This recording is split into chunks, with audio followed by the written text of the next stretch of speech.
Hello. Hello, everybody. Hopefully you can see me. Hopefully you can hear me. Hello. Welcome to the Great Octopus Band YouTube channel. I am Harrison Foreman, one of the members. If you hadn't seen the video from yesterday, well, I'm still out here. Very few people have clicked the link. Very few people have clicked the link in the description that goes to our album. So if you're watching, obviously freaking click the link. I don't need to get angry again. My blood pressure rose a little bit, but which actually helped me survive a little bit as well. Either way, hopefully you're having a great day. We are live right here. Again, same spot we were yesterday. Moon's rising behind me. Hopefully everybody's doing all right. I believe some of my band members will be joining us very shortly. Brent Bowers, Ali Hassan, and Zach McClendon. I think I sent them the link. So hello, everyone. I'm going to hang here for a second and just wait. I can't even see chat right now, which sucks, which I'm going to actually show you. I can actually go to see chat in a second. So hopefully everybody's good. Yeah.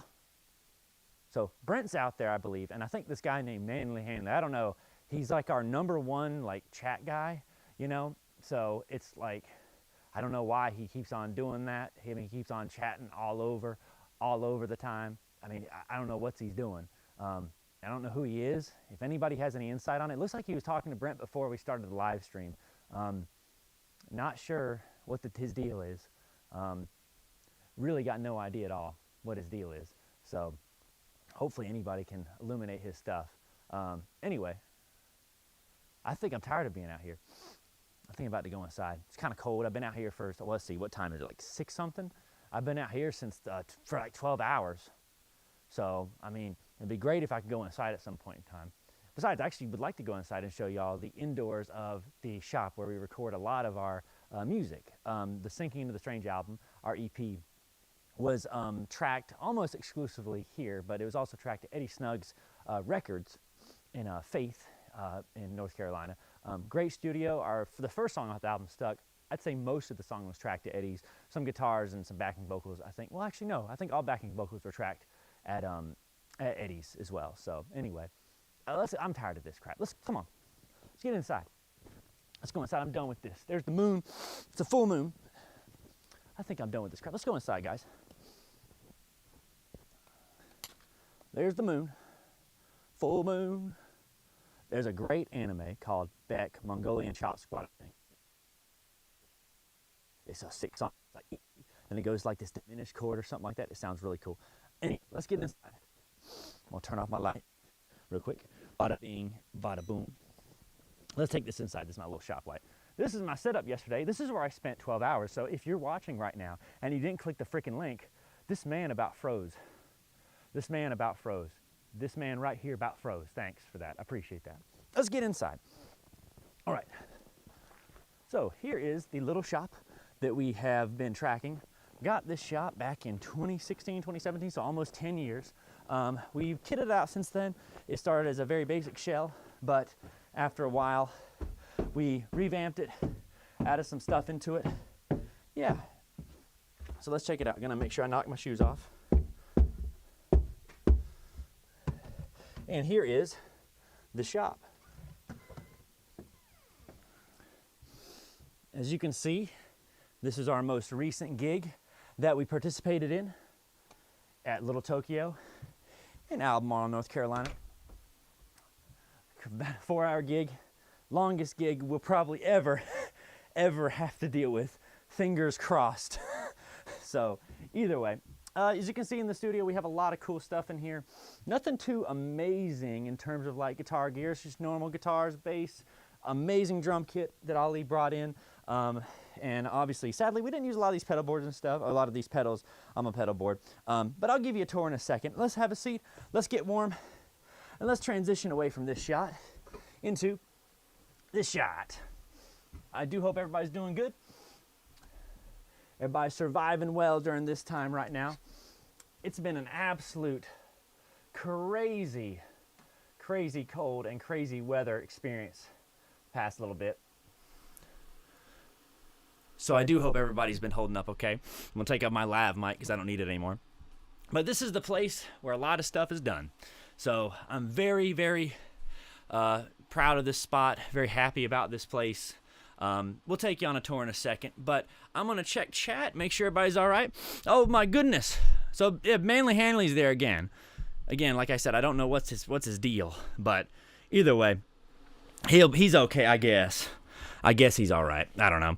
So anyway, we got Brent on here right now, the Brent Bowers.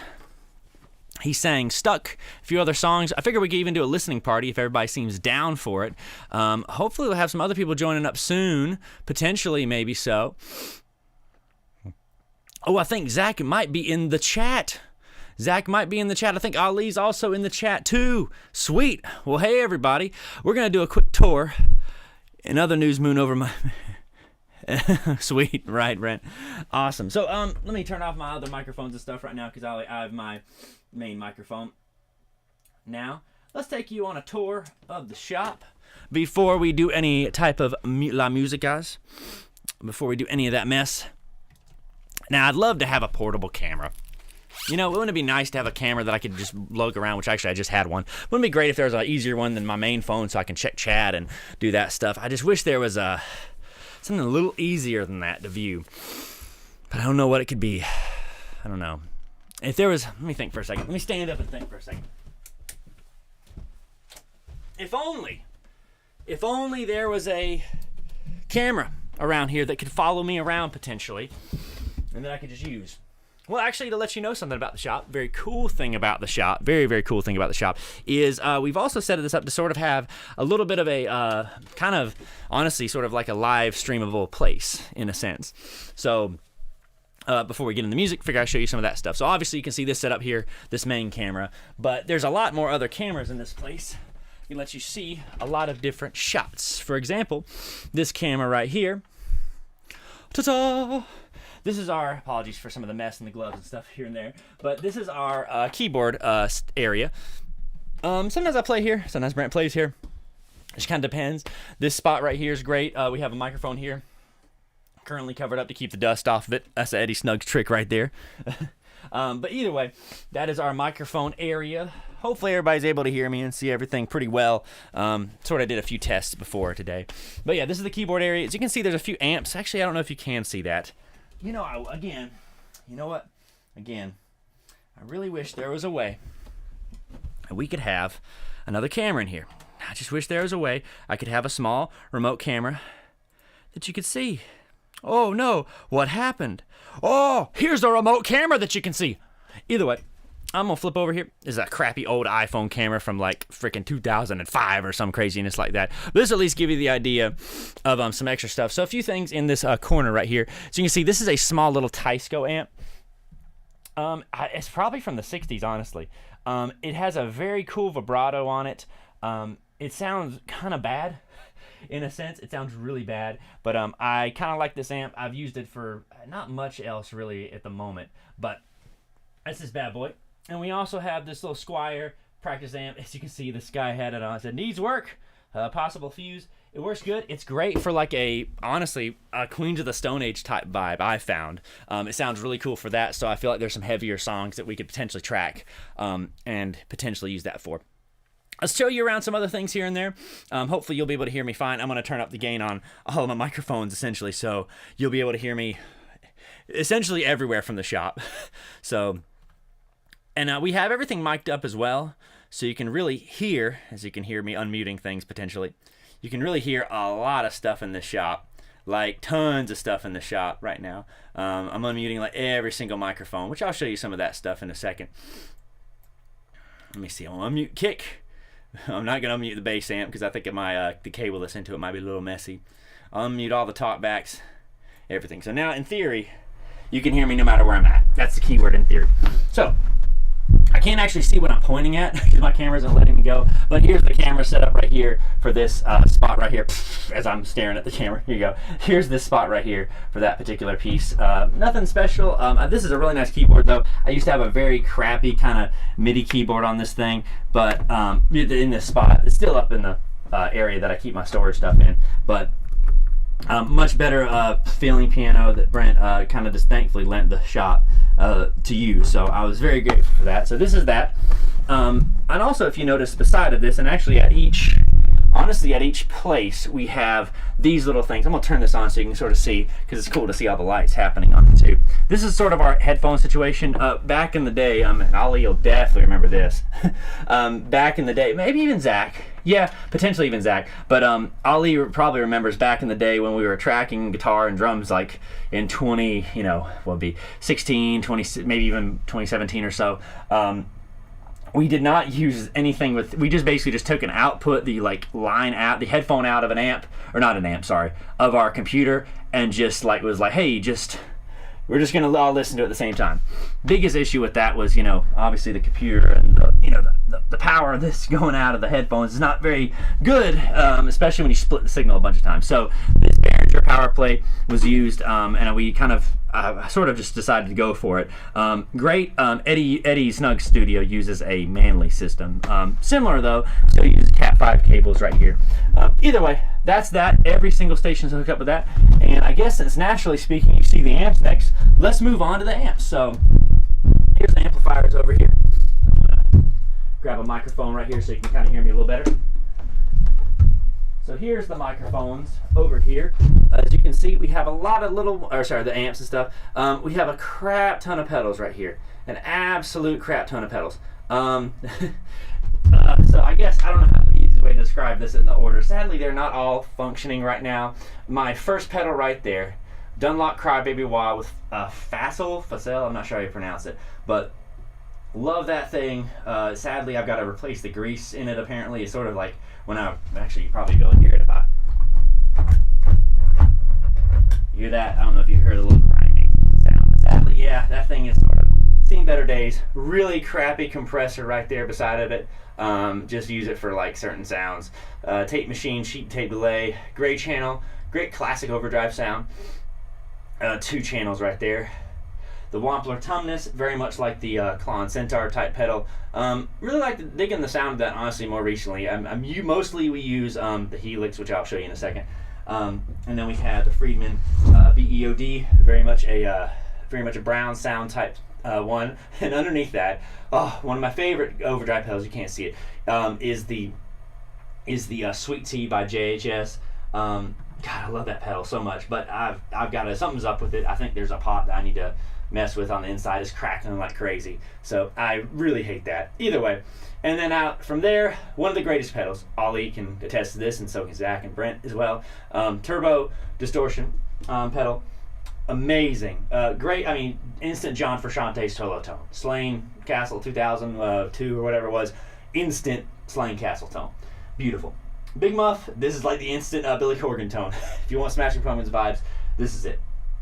I had this pedal in college, and I rebought it, and it literally came from France, if I remember right. Like the freaking took weeks for this thing to get here. So I hate the sound of this thing. It is a really, really rough sounding pedal. It's super trebly, horrible. But if you roll off the volume and maybe flip to the neck pickup of a Strat, really unique crystally sound. Also octave fuzz pedal, don't use it too much. A cheaper octave fuzz pedal, also don't use that too much. This is something I'm surprised a lot of people play and use. I don't use it a ton, but I use it every now and then. Just a rotary ensemble, nice kind of Leslie vibe out of this without the obvious the issues of a Leslie. Simple super chorus, boss chorus. Great ARP 87 Walrus audio pedal, delay pedal, awesome settings on that. Super expensive pedal. Microcosm by Hologram Effects or Hologram Audio, I can't remember. Super enjoyable effect. Great reverb, great delays, great everything. And here's some of the amp selections we have here, as well as a fire extinguisher. Fender Hot Rod Deluxe. Bought this off of Doug Burns, who is the uncle, I believe, of local superstar Jack Burns. Great musician overall, great guy. Really, his uncle has amazing gear, and Jack also has very amazing gear. This was bought off of him. As you can see, sadly my knee went into the frickin' amp at one point when I was setting it up. But hey, I've repaired it and it still sounds great. Traded another Fender Hot Rod Deluxe for a Supro amp. Crap, what's the model of this? Delta King, that's right. Nice classic drive sound, like a really nice classic drive sound. Nothing wrong with this. Really like this one. and also the one that Brent uses live. That I'm kind of like for, it's a great all-rounder. I mean, it has a decent clean tone, nice heavy tones and overdrive tones. The PV, I literally forgot the name of it. Oh yeah, Classic 20, the new Classic 20, I should say. And the best part about this is, which is my most enjoyable part, I don't know if you can see this in the back, but it does have an XLR out on it. So that means, guess what? Quiet stages, which I will say, quiet stages is the one thing that I feel like most people don't understand the beauty of. It's a pain in some senses if you don't get your ears set up right, but it is an actually amazing thing to get done. Either way, that's the amp section. So we got the couch section over here. Nothing much to complain about here. Crap ton of covers there. And I guess other amps and stuff we have in the room as well. This is just a acoustic amp right here. Nothing too crazy about this. This is all these GK amp. Amazing piece of kit right here.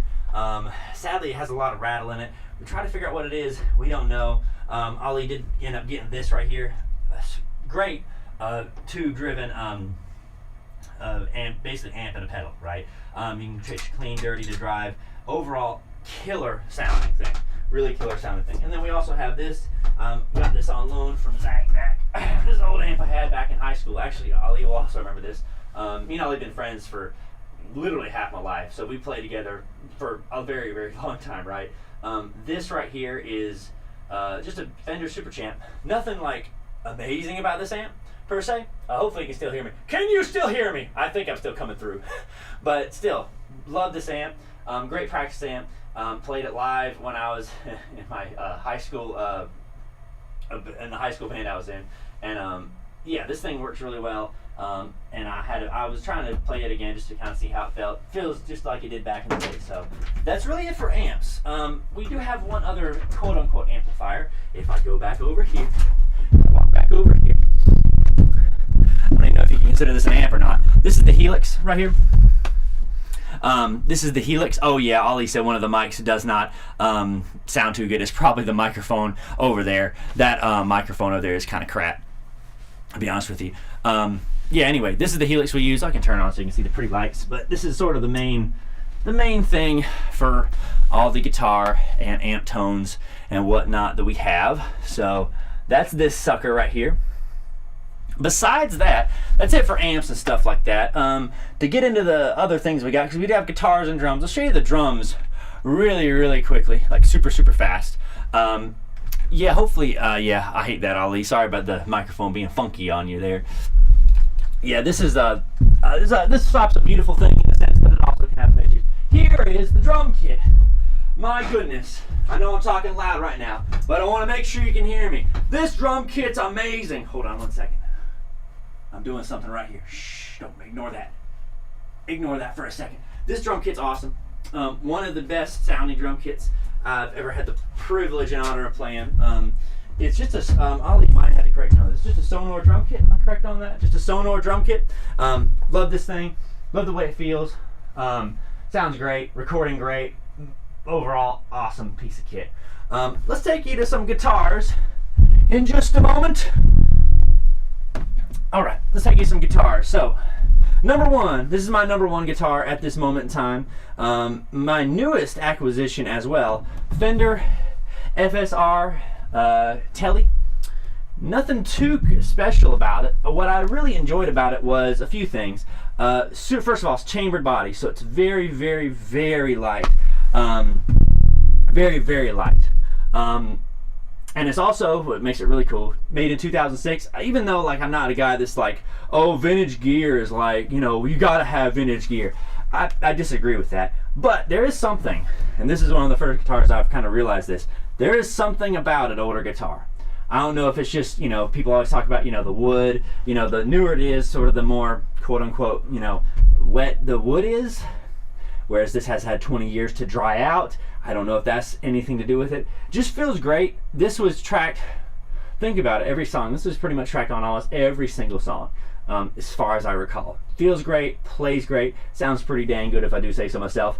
Quirk of this thing though, right here. So most of the time, this is the volume pot and this is the tone pot. And obviously there's a pickup selector. But it's flipped on here. This is the tone pot and this is the volume pot. No, hold on.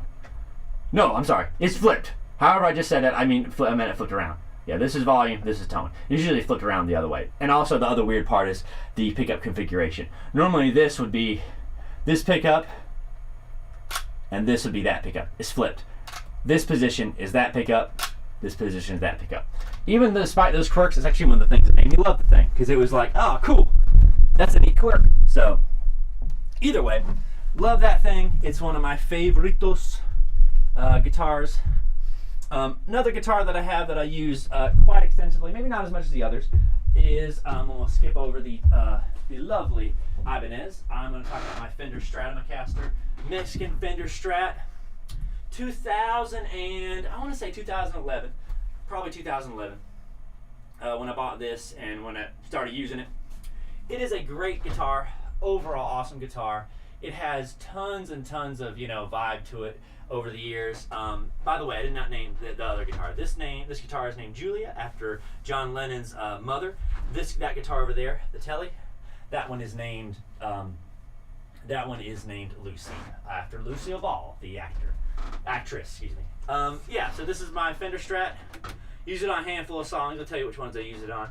Just a stock Strat, nothing special. Use this bass sometimes for some things here and there. LTD bass. Nothing too special about it. Love the sparkle on it. You can't really see the sparkle, but I do love the sparkle on it. It's our only drop D guitar we have. The Ibanez RG350M YE. My oldest guitar in here. Yeah, my oldest guitar in here by a good couple years. Bought this when I was probably in 11th grade. As you can see, I mean the egregious color. The guitar's been through a lot. We set it to drop D. Got this because I cannot stand floating bridges right here. Excuse me, I should say Floyd Rose bridges. Hate it. So we just decided. I just said, you know what? Screw it. Let's just block it off. So that's that guitar. Few quick additions before I kind of just show you one or two more small things. We switch over to the music side of things. We do have this. Did not get used on a track though. Sadly, did not get used on a track. Cigar box guitar. You can tune the 3 strings or whatever the crap you want. Cool for slide, just about it. Other guitars, mandolin, acoustic. My first acoustic I ever bought. I got this acoustic in high school way back in the day. Doesn't really get used a lot anymore. Played song by Blink-182, Damn It by Blink-182, the censored version, which is hilarious. I'd love to find a video recording of that. But I played that at a high school graduation, this guitar. My first acoustic guitar, Lag is the brand. Never heard of the brand before, honestly. And this is the guitar, my nylon string, classical guitar. My mom got that for me last year for my birthday, and or actually 2 years, I guess, at this point. Don't play this a ton, but hey, nice to have a classical guitar. And this guitar will lead us very lovely into our discussion of the music. So this is a baritone, the Dan Electro baritone. Nothing too crazy about it, just all stock. Baritones are fun because any typical chord you play obviously sounds very different. Obviously, it's tuned differently. Instead of being E, A, D, G, B, E, it's B, E, A, D, F sharp. I missed one. B. I think I might have missed one. Potentially, I'm not sure. Either way, this is just a nice, cool guitar. Not a fan of the lipstick pickups, to be quite honest with you. I know, classic SR. Stevie Ray Vaughan played lipstick pickups on one of his guitars. Did not feel it quite as much. But either way, I mean, this has a vibe to it, and you'll hear some of the things. And that's about it. I'm not going to go into the mic selection of things. Nothing too absolutely crazy. Did really enjoy. You're going to hear a little bit of a muffle. Sorry about that. Ready? These are just some microphones that Eddie Snug suggested to me. I cannot for the life of me remember the AKG somethings. I remember that. That's about all I remember, though. Sorry about the muffly sound. Oh, okay. And a few other small little slice of life, just points of life things. This TV is up here, just protects my main monitor over there. Nothing too special about this. And another TV I have set up over here is this one right here. This just kind of shows me every camera that I have right now. There's a few cameras I did not show you. For example, if I flip right now back to our stream deck mode, there's another camera I do want you to see. This is a really cool camera. I really do like this camera a lot. Let's see here. I'm going to flip to input faux. Oh, I love that camera. I love that camera. my favorite camera right there. It's got a great overall image of the whole shot. It is by far probably my favorite shot, and especially when you're tracking live. We've done several live streams. Sorry about the HUD, the heads-up display right there that you can see. But either way, that is one of my favorite shots, just because it looks cool, gets the whole image of the entire shot. Yeah, so anyway, I don't think I've really honestly introduced myself per se, but I think I did at the very top. Yeah, I'm Harrison Foreman. In the album. Oh, and thank you, Jasmine, for saying the album's a masterpiece. I appreciate that.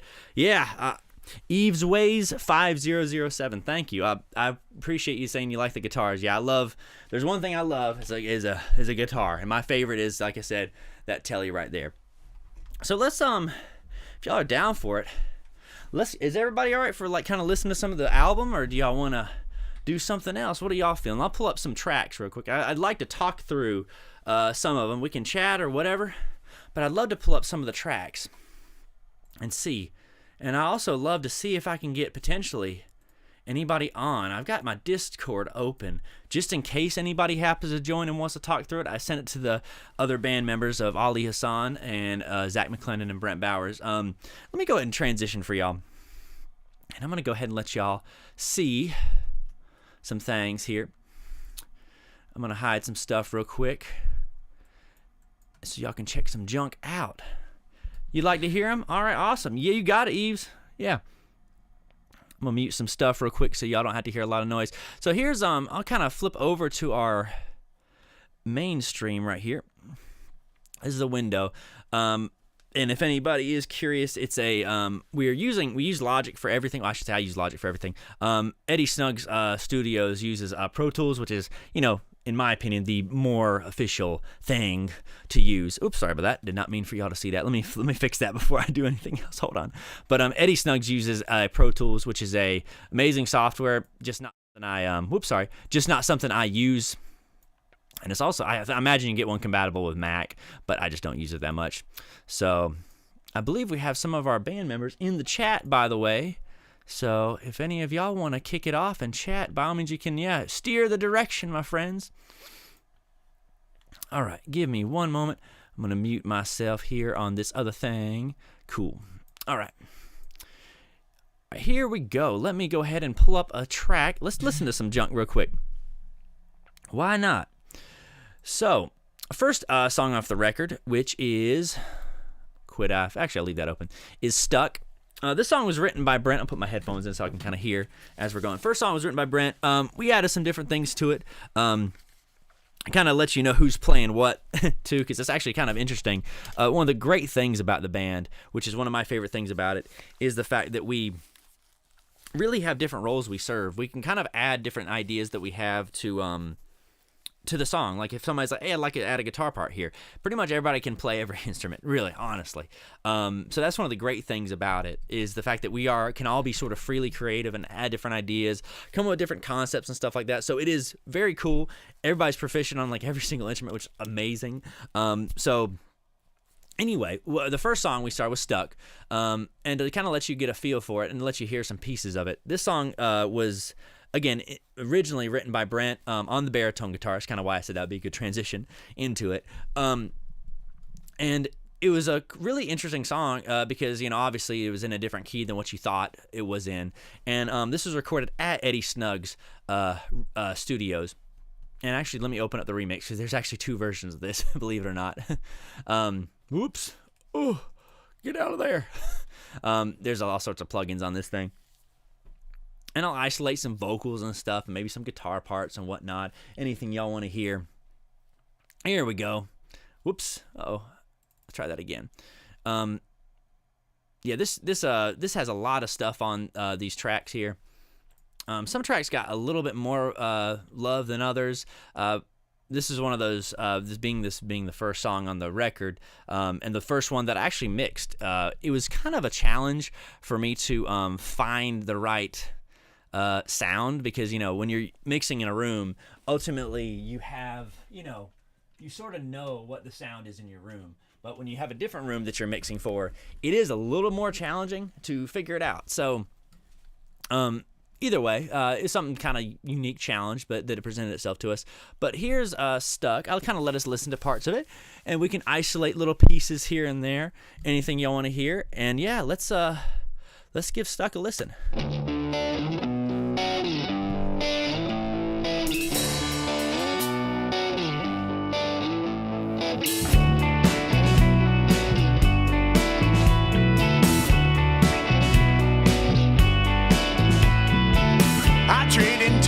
For a little bit of luck, they won't forget you, so don't let them gas you up.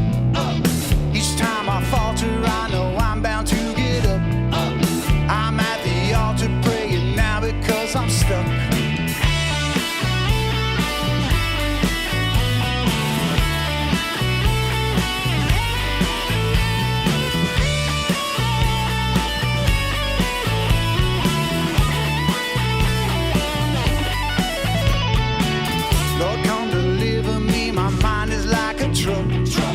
With wheels just spinning, there's no traction in this mud.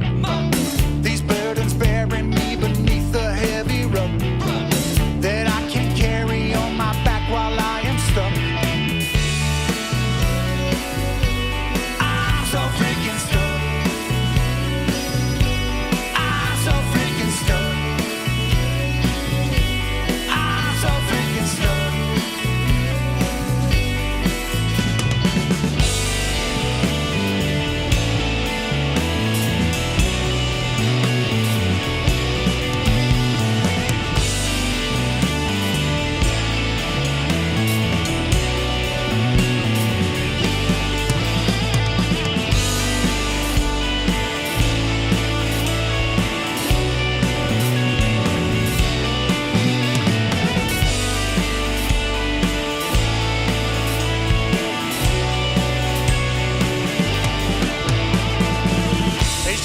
Versus me, I'm never giving up.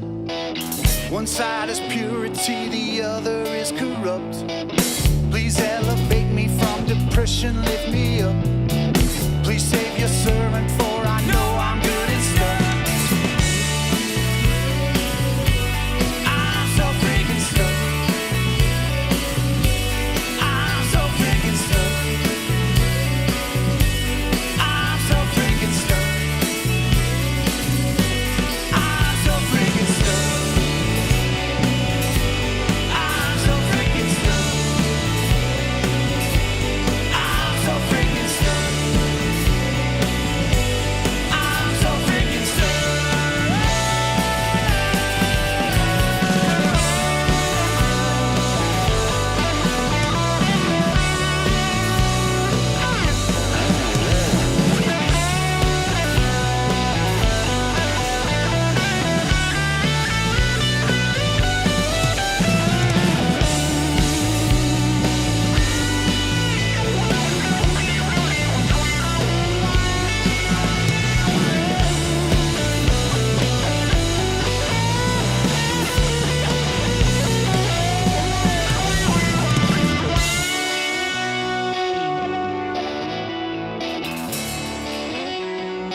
To play live.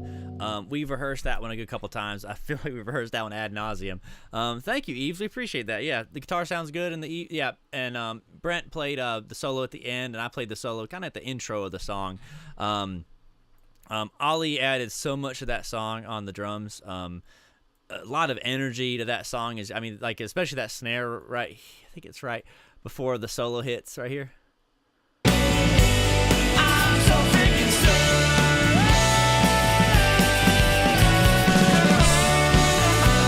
I love that.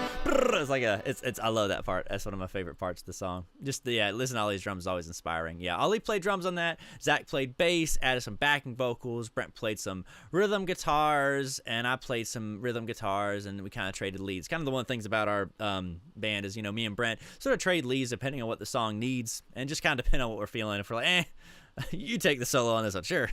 So anyway, that's that one. Definitely a lot of stuff going on in this particular one. One of the things I did on this song that did not doing other songs, which I'm glad I didn't, is I did a lot of like stereo guitar stuff with the clean guitar, so the one that's doing this here, like the little riff, the that, and I sort of faded them in and out in different places. Not a huge fan of that, because I kind of do like the separation of, like, you know, one guitar being here, one guitar being there, and whatnot. But it was fine. It did get a bit challenging in the bridge section, which was all the stuff going on right here. If you just listen to just the guitars, I mean, there's independent guitars doing different things. There's like one doing the, and another guitar doing. But you notice it's slightly distorted, and I noticed I had the labels backwards. I have left and right backwards. But either way, and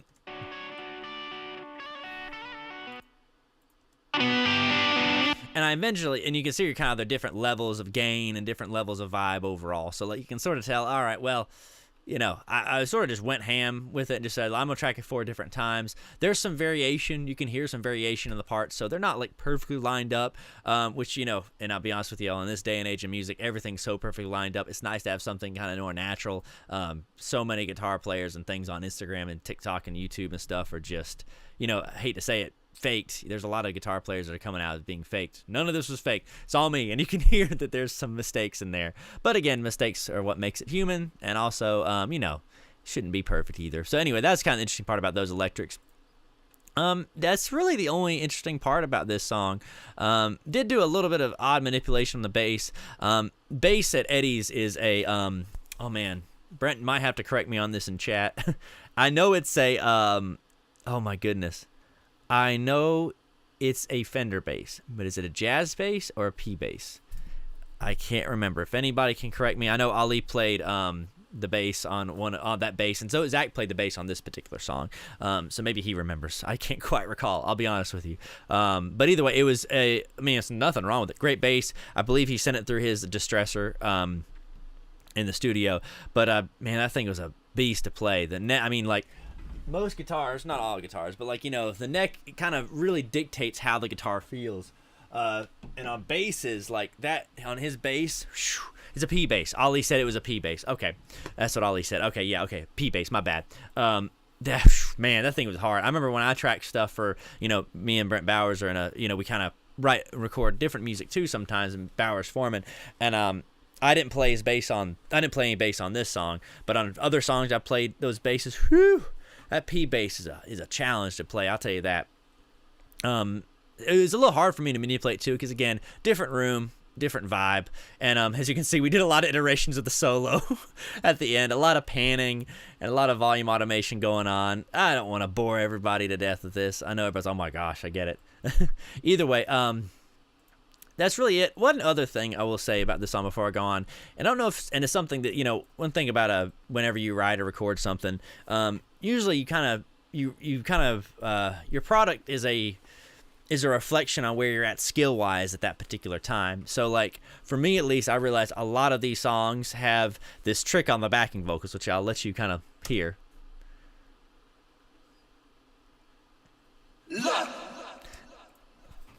Isolated. I know it sounds really weird, but one thing to note is just the spread of it. There's probably a nicer spreader I can use. I don't really know of one except for the standard Logic spreader, and what it does, it takes a mono signal, sort of just does this. It's kind of chorusy sounding. I've used it before. Sometimes it sounds good. Other times it sounds like way too over the top. It just kind of depends on what you're going for with that. Either way, that's just kind of a note to note about a lot of these backing vocals, and really all of our songs on this record has a lot of that effect. Sometimes more so than others. So that's Stuck. That is the song Stuck. That is the first song on the record. All right, let's transition to the second song on the record, which is... Oh, Zach's going to message in chat. Zach played bass on this song, and actually, on the next song we're about to listen to, the one and only Zach McClendon played the guitar on all these, which I'm super jacked about, which is awesome. Let me find which version it is.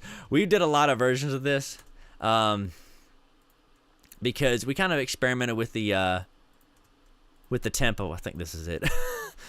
Again, don't judge me for my naming system. Yeah, Brent, the P bass feels good for like big hands. It's just like for precision stuff is like it's a challenge for me. At least it was a challenge for me. I'm not a very dexterous. My hands are not very strong. So this second song on the record, These Days Don't Last. This was written by Zach McClendon. This is one of those songs that, like, like I talked about, a lot of the songs on our record, we have a lot of songs that, everybody kind of contributes their own unique piece to it. This one right here was really the verses and the choruses were written by Zach. And then I think he owned in the bridge, of course, as well. I think I maybe made one chord change in the bridge or something. I can't remember. I mean, it's a collaborative thing, man. Super fun song to play. Yeah, Ali texted me and said, it's good for a country. Yeah, that's very true. Boom, boom, boom, boom.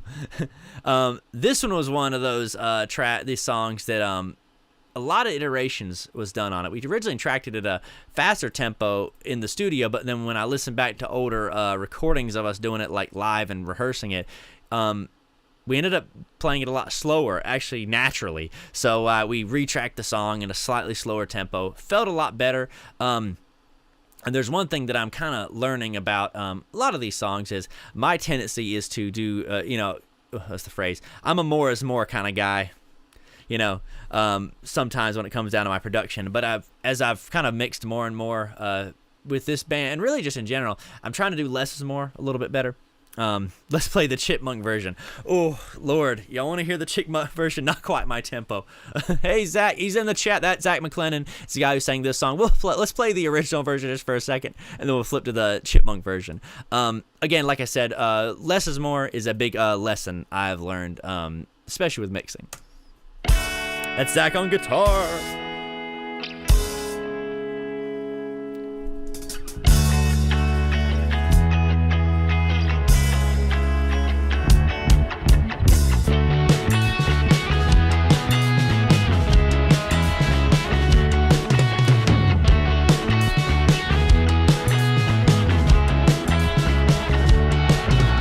I've told you before, told you please let me go, and I'll try to forget the rest. These days don't last. I've told you before how it troubles me so, and I really just needed some rest. These days don't last. Why can't I come inside your life? Why can't I step inside your life? Why can't I step inside your life? Why can't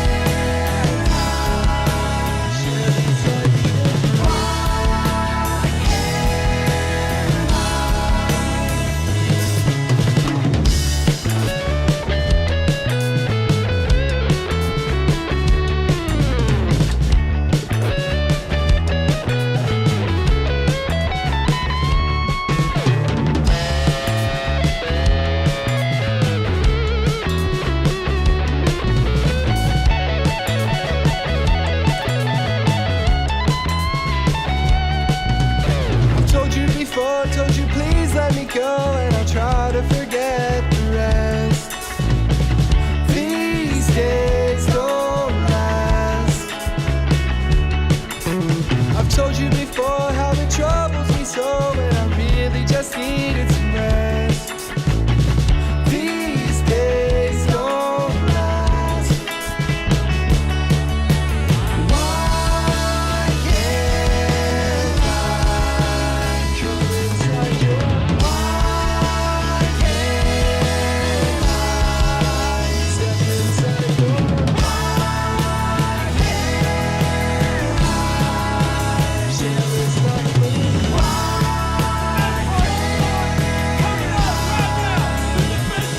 When you're all alone again, I'm just trying to see if you're okay.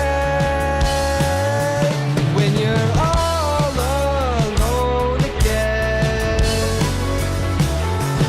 I'm just trying to see if you're okay.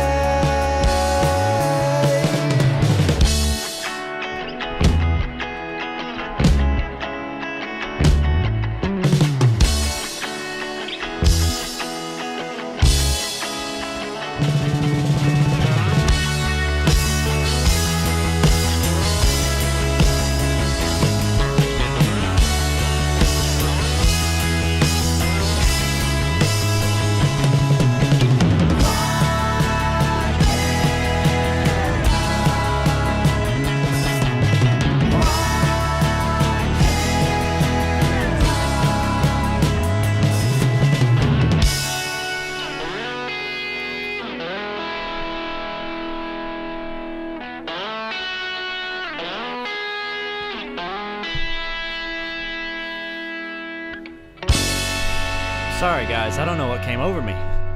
It's like the groove just took control. Yeah, that was a fun one.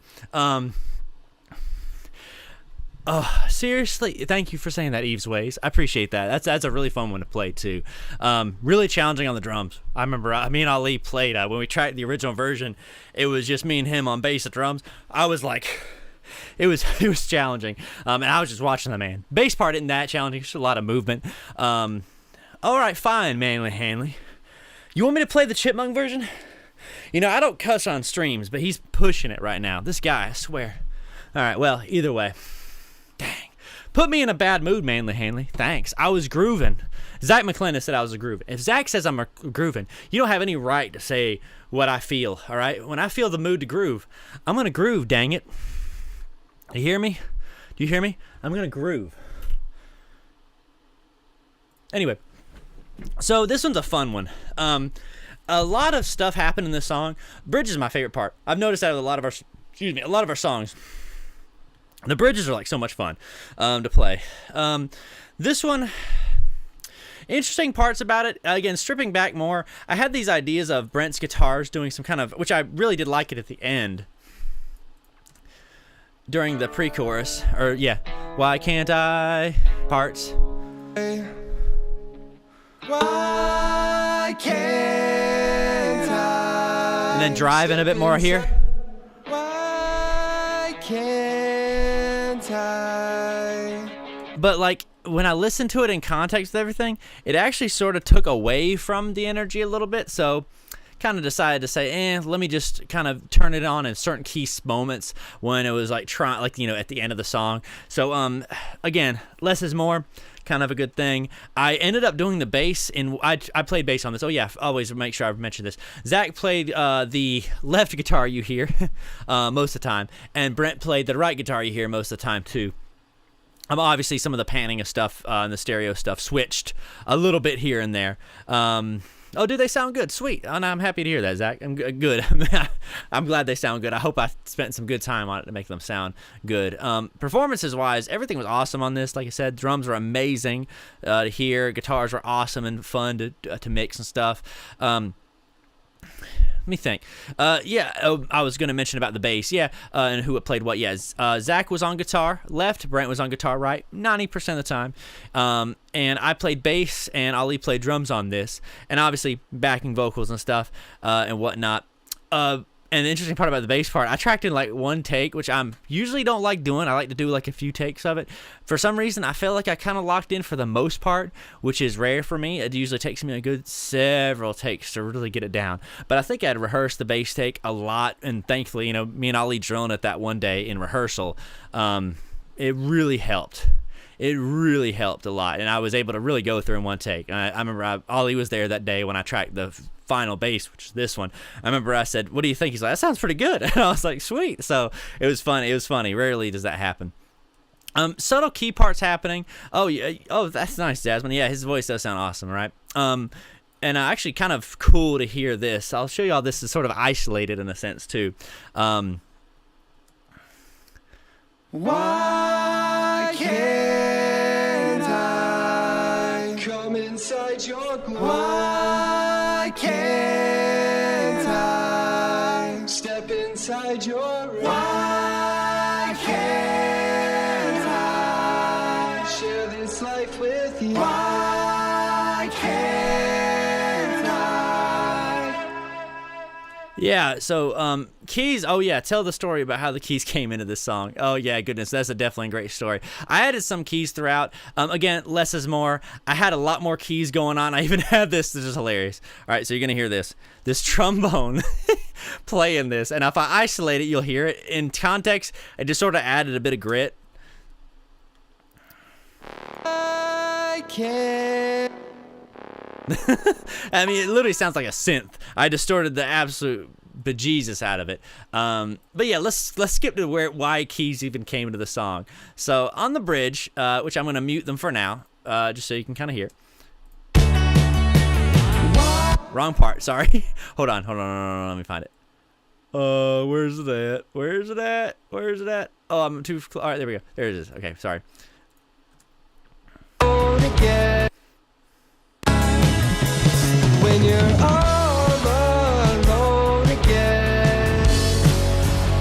Again, no keys. I'm just trying to see if you're okay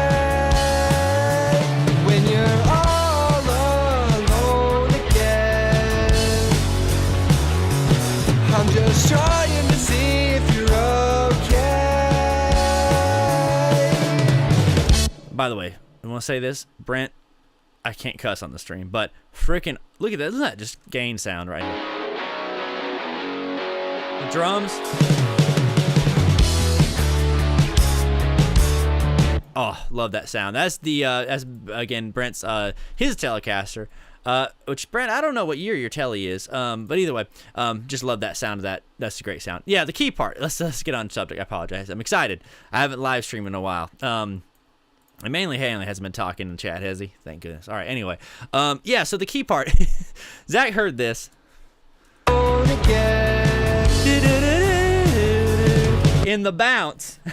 In the bounce of, I think it was the original bounce of the song. That little, he heard that da-da-da-da-da-da part. And I remember we were listening to it over and over on the speakers specifically. And I could not hear it for my life. Put headphones on, and you could hear it. It's something with the guitars, the way the guitars were playing off each other. Sometimes when you stack guitars and stuff like that, certain harmonics kind of just like become apparent. If you ever stack vocals and you have like kind of sometimes a gravelly voice, sometimes you can kind of hear harmonics of your voice kind of stacking on top of each other, like distorted sounds. He heard some kind of a melody, of a keyboard part. He's like, "Don't you hear it? Don't you?" It was hilarious. Me and Brent were there that day, and we genuinely thought that maybe Zach was, I was like, we finally broke him, after tracking this song for so many days. Like, we broke the man. It's just, he's gone. He's gone. So anyway, yeah, he heard that part in his head, and we were struggling hearing it. We finally heard it. We ended up, punching it out on the keyboard. So that's the story for where the keyboard part came from. Either way, let's quickly play, because that's really all there is with this tune. Let's quickly play the Chipmunk version. Let me find it. It was the 155 BPM version. We have some live attempts as well, which is actually what spurred the idea of saying, let's try it at a slower tempo. Sorry, I'm reading. I'm getting, this is funny. I'm getting texts from the guys in the band and also chat, so I'm kind of looking at both screens. It's hilarious. Let me see if I can show you how this isn't absurdly fast, but I will say I distinctly remember the bass part being challenging to play, and I know Ali can speak to the drums being it was really a challenge to play the drum part at the same time. I cannot remember for the life of me how far we got on this. I think we might have just did bass and drums. I think did we do vocals on this version? Potentially. Let me listen.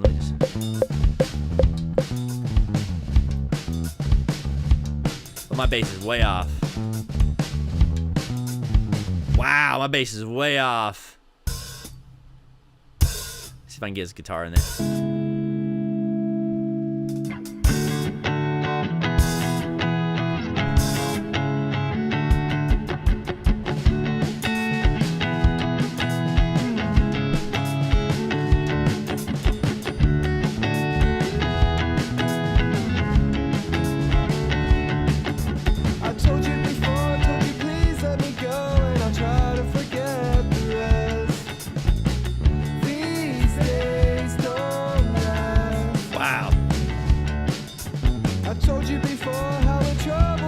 I can just feel that, at least in my heart of hearts, I feel that. I'm like, oh gosh, it's so hard to. I just remember that feeling of just being like, oh gosh, come on, it's just being a really big challenge to hit that. I'm curious how the bridge sounds real quick. Let's see if I can find that.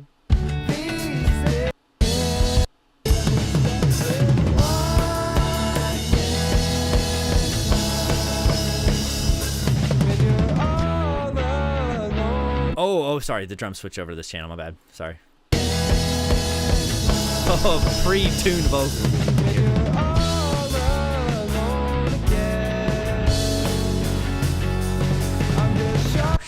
Wow, that's crazy. Crazy difference, man. Yeah, ooh, man. There's the Chipmunk version, at least a brief snippet of it.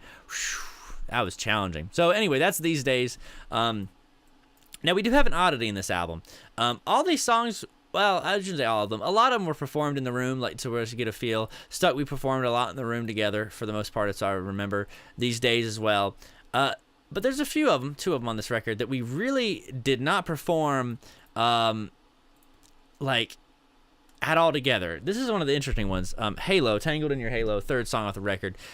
Very different one, and I would say this has got to be one of those that was sort of hard to kind of like, when we picked it, we're like, oh, this is a great song, it's awesome. But like before the lyrics and vocals were in there, it was an instrumental. Zach and I wrote this song. Oh my gosh, Zach, what do you think, man? Over 5 years ago at this point, maybe even 6 years ago. We wrote it ages back. And I remember we just had it as a jam. That was pretty much all it was. It was just a jam, and a lot of the stuff that I do and that me and Ali do, we just kind of start playing something random, right? And we're just like, all right, let's just see what comes of it, right? And then usually we kind of figure out the lyrics, sometimes towards the very end. But I know for a fact this was written years and years ago. So this is one of the really interesting songs that I liked. Totally took a different life on its own, and it did elevate from the demo. I'd love to play the demo if I get a chance to, potentially. Anyway, here's Tangled in Your Halo, one of my favorites on the record too. I feel like I think every song in this album is sort of a favorite in a sense, but this is definitely one of the ones that I'm happy with the vocals and everything and the overall tones I got. And we'll talk about who played what in a second. And by the way, just before I hit play, as you can hear, you might have to boost your sound there. I say 1, 2, 3, 4. I felt very proud of that. That's my best performance on this whole record. Here we go.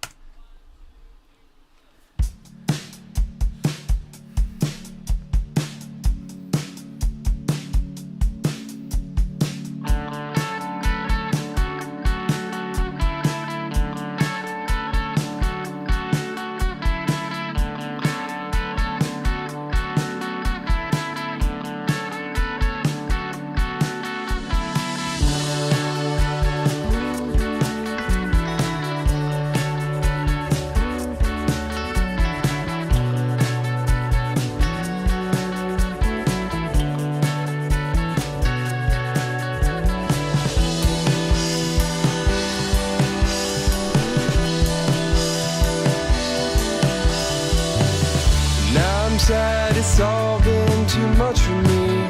Can't imagine you ever wanted me to cut my hair. We worked our plan, followed it silently. Now I'm your man down at the factory to keep you free. Just to be clear, don't ever fear, 'cause I'm still here, tangled in your halo.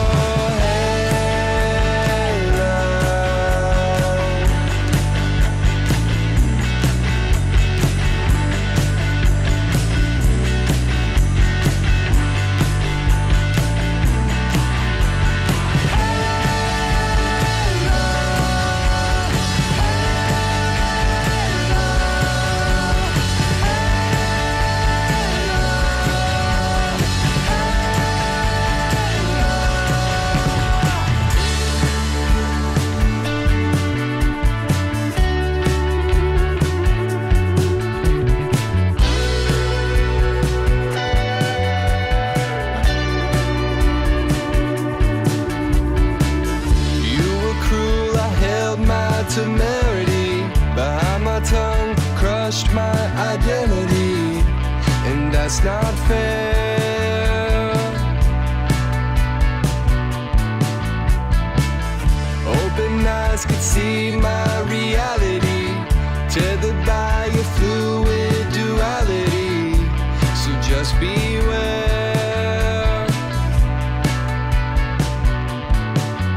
We've come so far, too many scars, my northern star, still tangled in your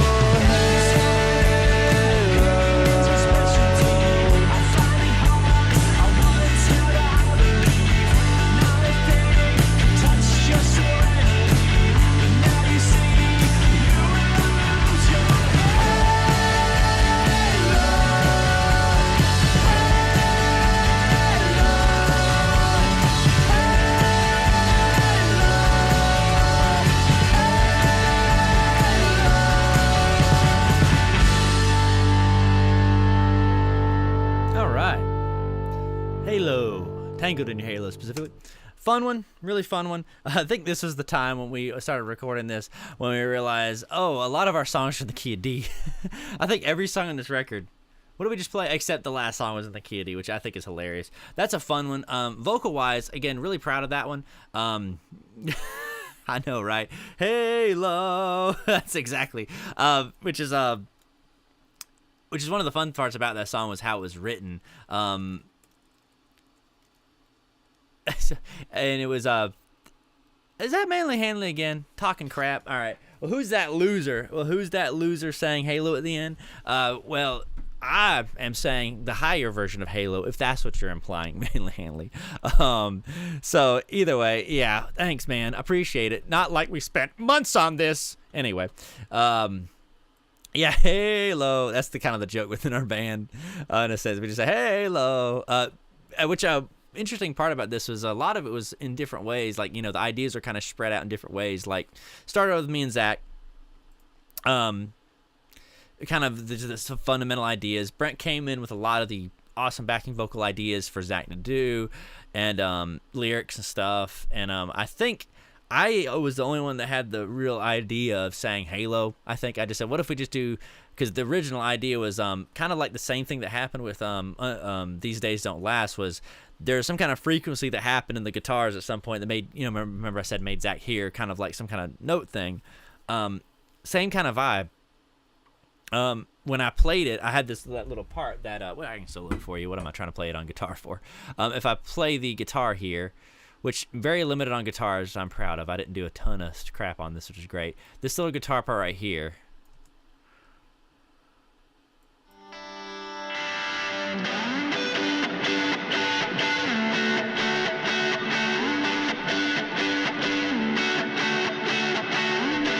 That thing right there. So interesting part about that was whenever in the old mix of that, the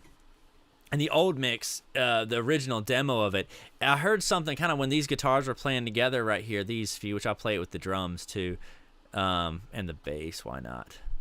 I heard this little thing that was going.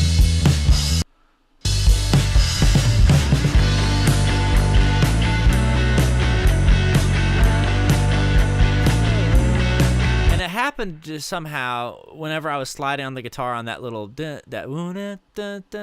part, and I heard that little na, and then we just said, let's just say Halo, and that's kind of where it came from. Really, I just had that melody idea, and we sort of just stacked a crap ton of harmonies on it. These Days is probably your favorite track. Prep Your TV. Thank you. Well, that's a class. That's a Zach McClendon classic right there, right? Awesome. Anyway, I love the way the vocal harmonies turned out on this too. Just to give you a feel of kind of the way they sound and feel. Everything kind of is a lot of stuff. Egregious use of tambourine. And especially right here.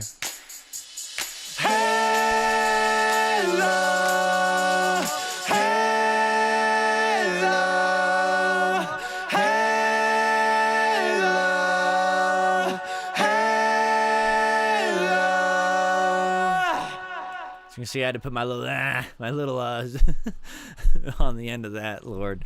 Don't feature very much vocally on this album, thankfully, which I know everybody's like, thank God. I had that idea at the end of the song, which we weren't sure about if we liked it or not. For a little while there, I was pretty like, I really want to add that little phrase that I had, a little, you sell my name, hate is your specialty, this little part right here at the end, right before the last chorus. You sell my name, hate is your specialty. Which is hilarious, is the the funny part is I had this main vocal doing this. You sell my name, hate is your specialty. But then I had this one down, pitched an octave below. You sell my name, hate is your specialty. Which pitch corrected like crap. I kind of slammed it with some weirdness, which was kind of like I slammed it with a lot of compression stuff. So it was funny. But either way, I really enjoyed tracking this song. Vocals was really fun on it, especially that part, which I didn't add a lot. I don't have a ton of lyrical things on this album that I put forward, and I was really happy that the one lyrical thing that I did add on this particular song got through, and everybody's like, yeah, sounds cool. So I was very happy about that. I'm trying to think of what else there was on this song. Playing wise, it's really a lot of just me and Zach. Brent did play the solo right here. Ali played the intro bass lick, which was like really added a lot of ambient and just like, I don't know what the word is I'm looking for. Just a nice vibe to it. I really enjoyed that. This is his I think I might have replayed, or maybe I just copied it over here to this one. I ended up reamping this thing a ton of times because the bass sound never really quite hit until a couple times over. But yeah, this is, I think, Ali's track. I just copied and pasted it up. Either way, you can tell I was getting frustrated. I was like, let's do it again one more dang time. Look at all this. Look at all those bass tracks. I was really frustrated because I was like, I never felt like I nailed it. I was getting frustrated at myself and my inability to nail it. At least the sound of it was like, oh, man. But we got there. That's all that matters. We got there. And I do enjoy the bass sound. Ali's bass riff at the beginning really adds to it a lot. Yeah, mostly it was me guitar and a little bit of bass here and there. Ali played bass on this too. And Zach was on drums and vocals. And Brent played this little guitar part right here in this section. Yeah, that's it for that one. Really, that's it for Halo. Preppy TV asks, would you guys ever be open to doing a show in New York City? Heck yeah, man. I would not mind doing that at all. Yeah. Listen, I'll go anywhere for a show. I'll tell you that right now. Brent can tell you, me and him have been a bunch of places for shows. Some great and some that are like, ooh, so we'll do just about anything for a show. I'll tell you that, Preppy TV. You got that right. Yeah, that's it for Halo, really. Oh, interesting. One slight interesting part. This was a temporary track right here for the synthesizer. There was throughout the whole song except for the choruses. Did not end up redoing it. It was fine as is, and I could not for the life of me remember the exact patch that I used, the keyboard patch that I used. I think I used there's a free one called Tyrell N6 or something like that. It sounds like the corporation off of Blade Runner. But anyway, yeah, it was like one of those interesting things that I just did. Sounds good to me. Why not? Why redo it? All right, we're halfway through the album. Now, one of the babies, become our sort of studio baby. We've been able to play so far every single song live in a live context. We played Stuck live before. We've played These Days live. We played Tangled in Halo live. All three of these songs we played in some shape or form live. This one right here we have yet to play live. This is one of those challenging... isolate my vocals. I'm sorry, Zach. I didn't hear you. All right, isolate my vocals. Oh, did I already do that on that song? I'm sorry. I'm a little behind on my chat window. Yeah, that was an interesting vocally. This song, though, Not Sure, which we called Not Sure Without the Yet. Long story. Ali and I have known each other very, very long time. Very, very long time. Like I said, 15 years since high school. And, man, I remember when we started, it's funny, interesting. One of the interesting things about, like, me as a musician, I think Zach and Ali and Brent are all this way, too. We don't, like, we learn covers, like, you know, obviously we start off learning covers, but we pretty much quickly pivoted to writing our own songs. Oh, thank goodness I did that, Zach. We pretty much pivoted almost instantly to writing our own songs. Ali and I, like, when we were, like, first met each other in high school, I do distinctly remember us, like, hey, man, let's play, you know, Up All Night by Blink-182. Let's play Damn It by Blink-182. Let's play Under the Bridge. Let's play Can't Stop by Red Hot Chili Peppers. You know, those are our influences, and still our influences to this day, honestly, me and Ali's. But instantly, we, like, started writing our own songs, like, the whole time. Like, so it's kind of one of those fascinating things about a lot of these old songs was me and Ali wrote a ton of stuff when we were in high school. Some of it wild. This was one of those songs that was sort of more on the like normal side, which is hilarious in a sense because this one is kind of in a sense like chord changes and interesting parts kind of out there. There's some very odd songs in high school we wrote full of many key changes, tempo changes, wild stuff. So anyway, this was one of the songs we were like, hey, let's try to push this and let's see if we can get it finished. And we finally did. It was, as you can see, it was originally titled Not Sure Without the Yet because we had a song titled Not Sure Yet. So when we wrote another one, we just said Not Sure Without the Yet. Makes total sense, right? So anyway, this one was a song that it was a labor of love, I will say. You know, having known this song for 15 years and going through some different iterations, about 10 years ago or so, me and Ollie got back in the shop and we ended up kind of writing a better chorus because back in the day we did better parts for it overall, at least my sake, better guitar parts than what it was originally. But this is one of those that took a while to get right. It took a good while to get right, and really took a lot of iterations to really focus on it. You're going to see a lot of tracks muted because I was like, I mean, there's tons of guides. There's tons of, like, look at all these callbacks that I didn't use, right? There's tons of stuff like that. Yeah, that's true. Ollie already did sign that Warner Brothers deal, so we are in the big time, baby. So you got that right. Anyway, here's Not Sure. Past used to be called Not Sure Without the Yet. Very fun song. One that when we try to translate it live, it's going to take some work because I got to remember all the guitar parts. There's a lot of guitar parts here. Here's Not Sure.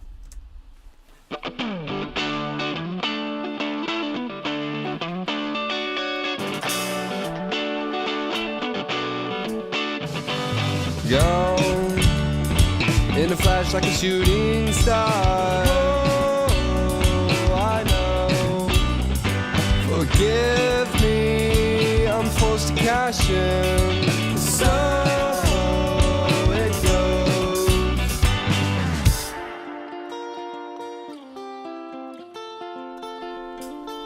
That is a key changer, by the way. D major to D minor.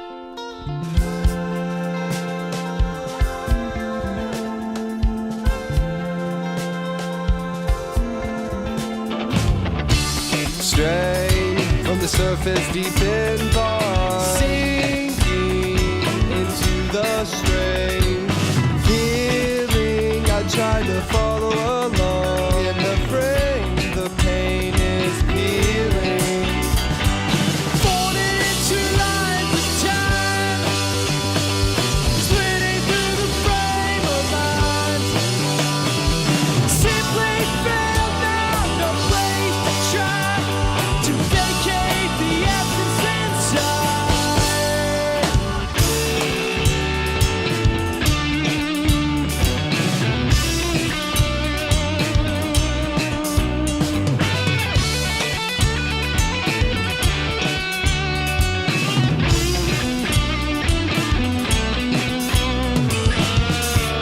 Oh, the wind's lost in trailing, flimsy, all circuits failing. It's dead, sometimes I'm coldly staring, stapled to my story. Folded into lines of time, splitting through the frame of mind. Simply failed now, no place to try to vacate the essence inside.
Wow. I tell you, it's funny about that song. Definitely have a different emotion reaction than a lot of people do. To me, I listen to that song, and it just makes me just feel like it's a journey. It's been a journey, especially like, you know, having wrote it when I was in high school and, you know, 15 years later, now that I'm 30, to hear it finally finished and to just, especially the outro, is such a cool vibe. It's really fun getting it out there and finally getting it done. Me and Ali's older stuff like this, like hearing it finished and stuff, it makes me really happy to hear. Isolating vocals now, since that seems to be the thing that people are kind of vibing with, at least from what I can see in chat.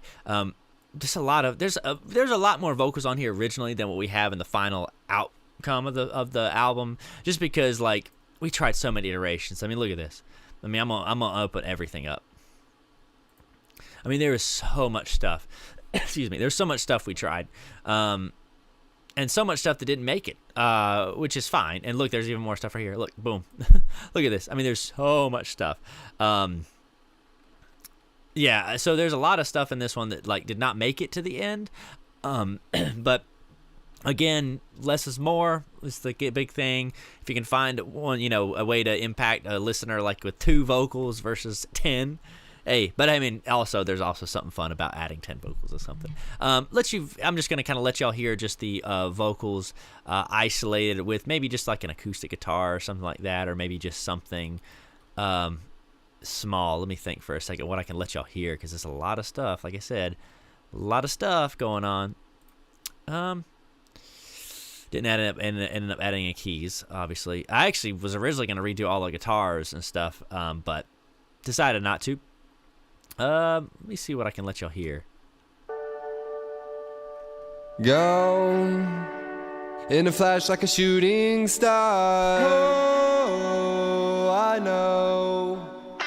Forgive me, I'm forced to cash in. So it goes. It's very dinky sounding without everything else going on. One of my favorite parts that I was happy that I was able to add to was this little thing I did.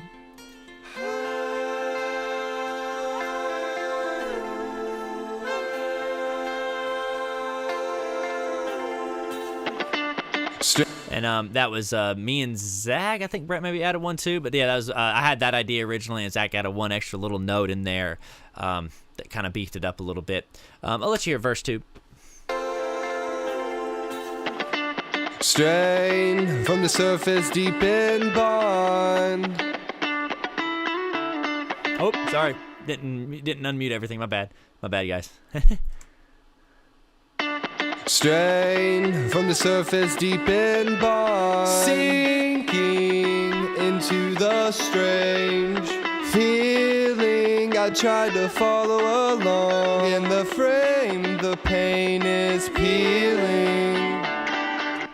And now here is where Harrison Foreman, gets his vocal moment. And I had this idea, the second, I guess now's a good time to say it, writing-wise, Ollie had the initial idea of the lyrics and everything, and it was really awesome, and I can't remember if he had the chorus, like, saying this is the chorus section or not, but I remember when he sent it to me originally, I just kind of was like, oh, I like this part, let me try to sing what I had for the chorus. I did it kind of first try in the sense that I got the melody sort of where I wanted it in first try. I sent it to him. He's like, hey, that sounds great. So, I mean, obviously I did it several takes for this, but writing process wise, I pretty much had the right melody kind of down first try, which is rare. Again, rare for me to do that. Either way, this is the chorus, which I'm very happy with the way it sounds. I'm going to just get acoustics for this. Folded into lines of time, splitting through the frame of mind. Simply failed now, no place to try to vacate the absence inside. That's Brent singing backing, and that's me singing mains. I'm going to skip to the next chorus because there's a subtle difference here in the next chorus. Apologies for how dinky the acoustic sounds. Kind of just wanted it for more of a textural thing.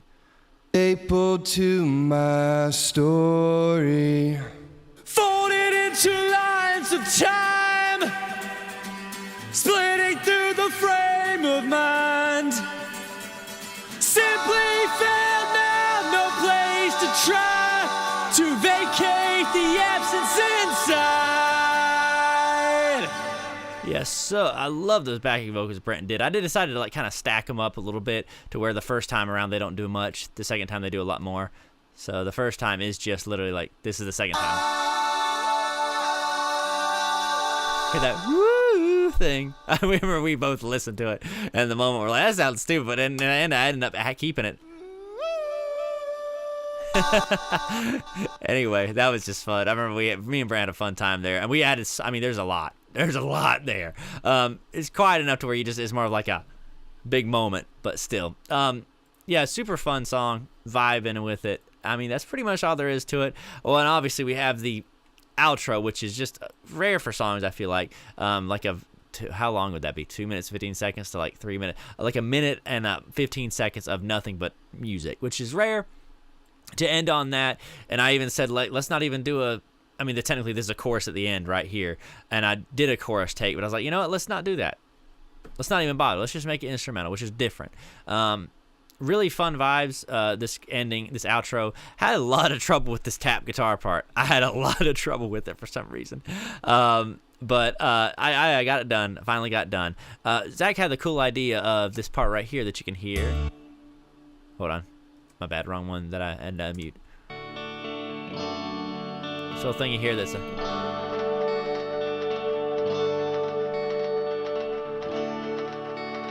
So I had originally that little harmonic pluck that I did just kind of go bum ba da da da, and it faded quick. And he's like, "What if you made it go along a little bit longer?" I was like, "That's cool. Let's do it." So I did it, and I just kind of looped it over a little bit more. That's honestly it about this song. Bass, who played what? I played guitars and basses on this song. Brent played the middle guitar solo, the main guitar solo in this song. And then, I believe it or not, I played slap bass on this, which I tell you, I'm not a slapper. I'll tell you that right now. I am not very good at slapping. And there's definitely some moments I feel like I did not lock in perfectly. But I guess it's fine. But I did have a lot of fun playing the bass part of this. I mean, I love bass, one of my favorite instruments of all time. Oh.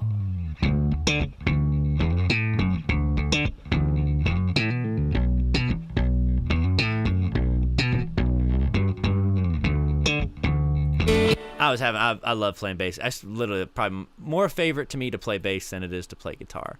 I'm trying to think of anything else. And Ollie did have, there's a little middle bass moment that Ollie had in the middle of the little interlude that I added in there too. He played it and I was like, oh, I like that. So we added that in there too. So yeah, obviously this is, best part of this band.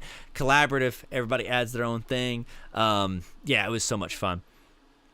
Yeah, that's a really fun bass line. It's funny. Every time my mom hears slap bass, she's always like, it's the Seinfeld. And I'm like, come on, Mom. Anyway. No, I did not actually. I think I did do slap bass on this one. I think not everything though. I think there were some moments that I used Ollie's bass on it though too. I can't quite recall now that I'm saying that. I did a lot of bass iterations. I cannot recall actually. There's a lot of takes. Yeah, I have no clue, honestly, now that I think about that. I know there were some moments I comped my slap in, then Ollie did have some slap. I think I comped in too. I'll be honest with you, I don't remember. We did it a minute ago. We did a while back. I cannot recall. I really can't recall. I have to pull it up to see. But anyway, that's that one. Yeah, super fun to see this one finally get finished and come to life. It's been great to see this one. Challenging one to get finished, like I said. Very challenging one to get finished, but very happy to see it. Yeah, I love bass too. Oh my gosh, my favorite instrument.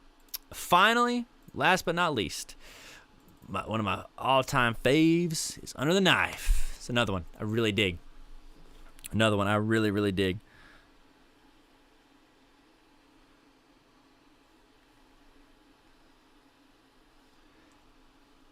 Sorry. Yeah, another one I really enjoy. This one, again, is also another one that has some different parts in it, too. I know I played bass on this one, and Ollie played drums on it. Brent played some guitars. I played some guitars. And Brent played keys. And I think he might have done some backing vocals. I know I did some backing vocals, too, as well. And Zach obviously sang. Zach's been the key singer in all these tracks for the most part, honestly. And yeah, anyway, I'm trying to think of anything else about the interesting about this one. Again, this one really, I tried to take that idea of less is more with this one. Try not to add too many guitars. Try not to add too many stuff going on, because that is my thing that I tend to do a lot, is add too much stuff. So I'll let y'all hear. This is the final track on the album, Under the Knife. Once again.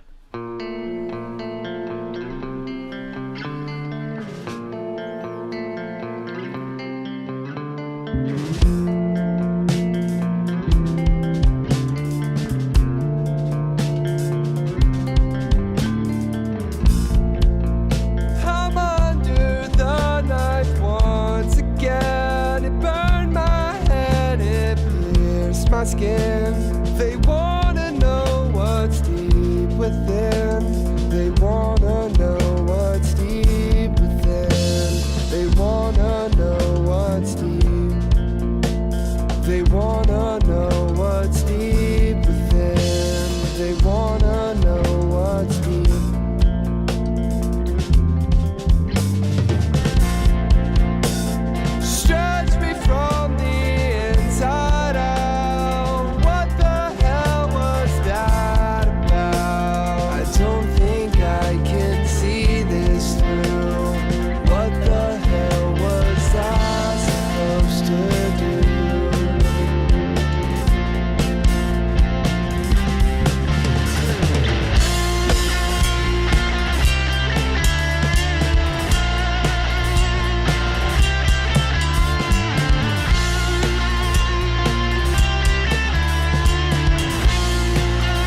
fun one.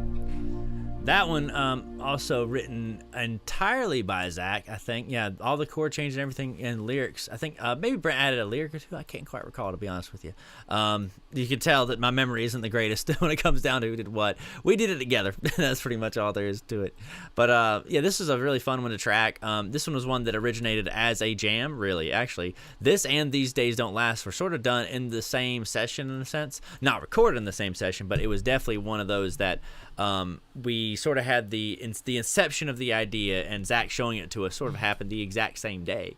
And I think Zach showed us These Days Don't Last first. We played through it, got our ideas out. Then we had this next. We played through this. And actually this arrangement, not this recording, I should say, but the arrangement of this song was actually, and I actually have it right here. Great. I'm glad I have it, actually. The idea for it was actually just done on October 30th, 2025. And I just basically was like, all right, let's just build off of that. And we literally just built off of that. So this is the actual original part. Now obviously this isn't the final mix. This is the actual track. Let me actually just isolate just the track itself for y'all to check out real quick, real fast. There's gonna be a lot of weird artifacting, by the way, because I did lock it. There's a feature in here where you can lock it to a to the grid, and then we use that to kind of play too. So just bear that in mind.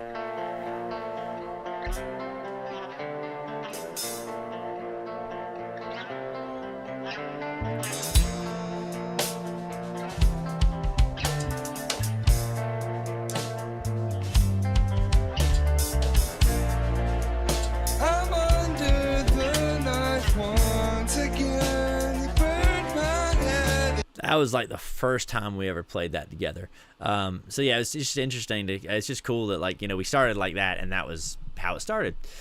Yeah, instrumentation wise, like I said, I was on bass for this, Ali on drums, Zach on vocals and guitar, Brent on keys and some guitar, and I actually added backing vocals to this, which I was surprised about. That I was able to kind of hear something. Didn't add a lot. It was really just supposed to be subtle. From the inside out, what the hell was that about? I don't think I can see this through. What the hell was I supposed to do? Yeah, so like, again, subtle stuff, and I did my little typical yelling thing right here. Stretch me from the inside out. What the hell was that about? I don't think I can see this through. What the hell was I supposed to do? Heavily affected voice. I realize how affected that is here. It just isolated, right? Still, I mean, like, really enjoyed doing that one. Didn't really have a lot more with this one. Again, more of a less is more thing. Had some MIDI keys we added just here and there just to add vibe to it. Just that's cool, right? With vocals. Is through. What the hell was I supposed to do? That's cool, interesting too.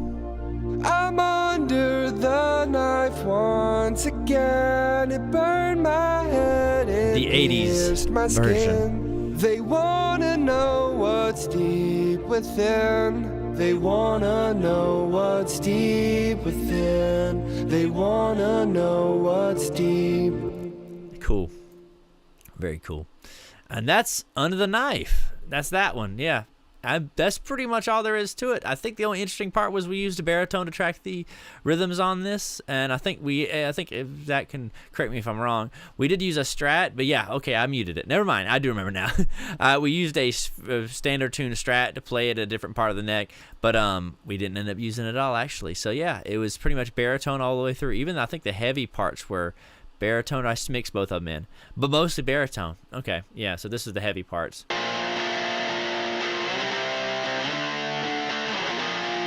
Yeah, awesome. Love that song. Yeah, the 80s version is kind of cool, isn't it? I think I remember we played that as like when we were listening to some of the final mixes, and we're like, and I just happened to solo those two things together, and we're like, whoa, that's pretty nifty. Anyway, that's everything for the record. that's it. We've listened to every single piece. I'm going to X off of this. I'm not going to save it because I did make one volume adjustment, and I really don't want to have that reflected on the actual thing. That's honestly it. It's 7:45. I am slightly hungry, but I can make it a little longer. I guess, I mean, at this point, I want to thank everybody for coming out, and I'm going to hang for a minute in case anybody wants me to like play anything else. I'm going to thank a few people for coming. Thanks for Brent Bowers coming out to check it out.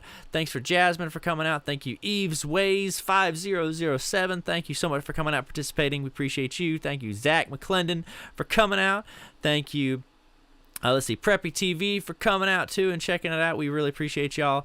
And of course, thanks. I guess I'll say thanks to Manly Hanley. I guess I'll say thanks to him for showing up and ruining my day. But either way, we appreciate y'all, all of us. No, coming from me, Ollie, Zach, and Brent, we really appreciate any and all support on the record.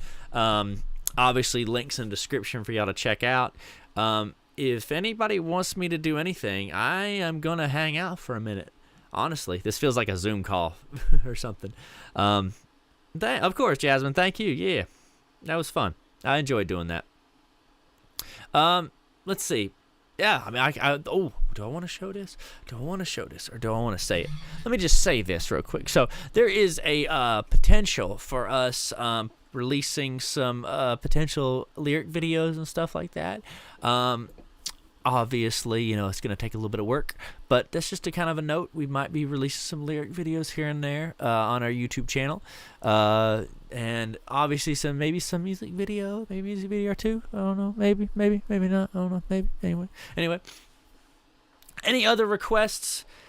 Any songs you want me to play? Anything you want me to physically play to prove that I can actually play it? Because since this day and age, we can't really trust anything we see half the time. Ooh, let's see, what else? I was going to show you one more thing. Let me see if I can figure out what I was going to show y'all one more time. Ooh, I don't want to, let me flip off this so you don't see my secret stuff on here. Ooh, you get to see my disgusting hair. I've had that freaking, what's it called?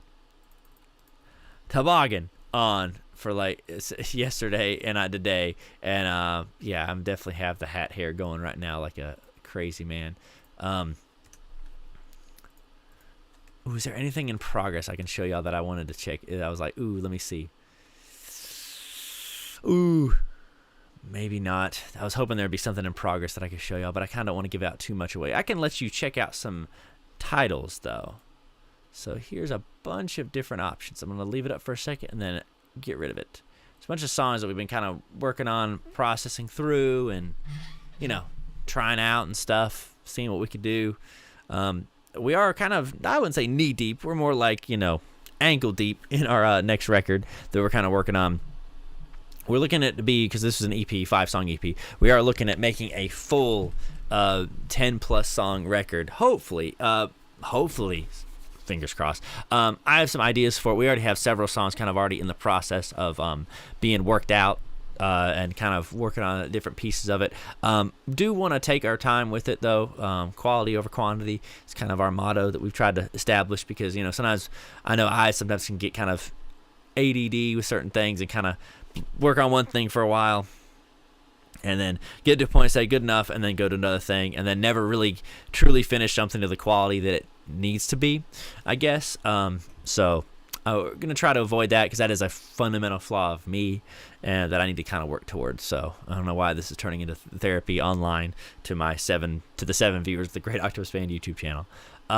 Either way, I don't see really anything else happening in chat. So I think at that point, I'm going to say I hope everybody has a lovely day. Me or walking on Razor's Edge. Yes, that is a new song Zach said we were working on. Yes, that's a challenging song. That one, actually, I'll click back for a second. I know it says that right there. I'll click it for, oops, sorry, you can't see. My bad. That one right there. Yeah, that's a challenging song right there to figure out. That's going to be a challenging one for us for me to figure out the pieces too. That's a challenging one. All right, anything last minute, ladies and gentlemen of the Great Octopus Band community that you would like to hear, see?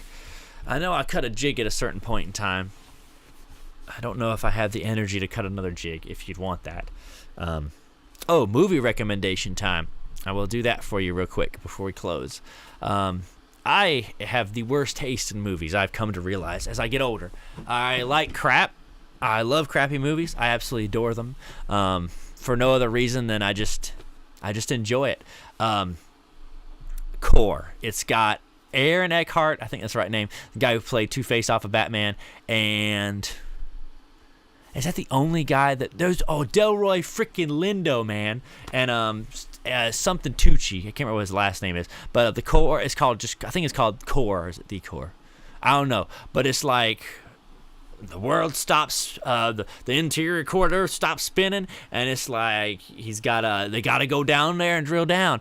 It's got some of the most 2000s effects you've ever seen in your life, but it's great. Freaking love it. The Core, Deep Impact, another great one. Crappy movies, probably by the standards of these days, but I still love it.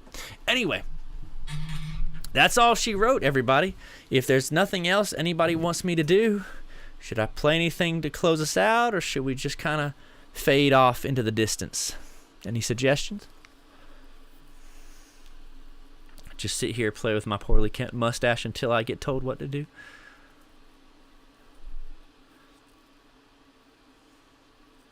I'm looking at my text to see if anything else is happening. No, nobody's telling me anything to do on the text either.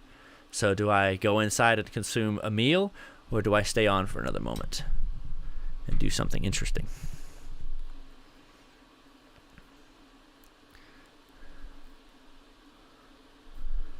Yeah, that mirror song is a little bit challenging.